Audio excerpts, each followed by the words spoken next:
How to use split screen mode on your Samsung phone with Android 16, and there are two ways to go about doing this as the fastest ways on your Samsung phone. Let's get started. The first way is a newly added way into split screen mode. So let's just say you are currently viewing some apps here and you have some open.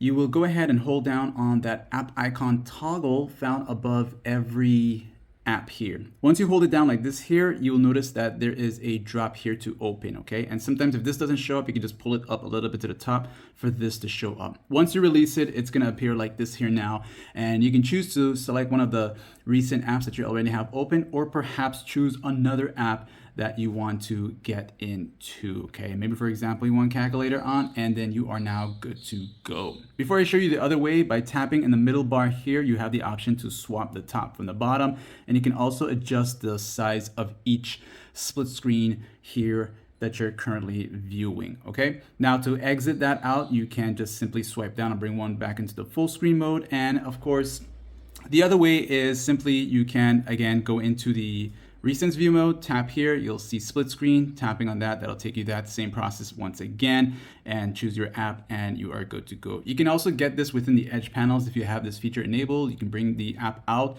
and release it to the drop here area, and that's gonna give you split screen mode. But ladies and gentlemen, other than that, like and sub.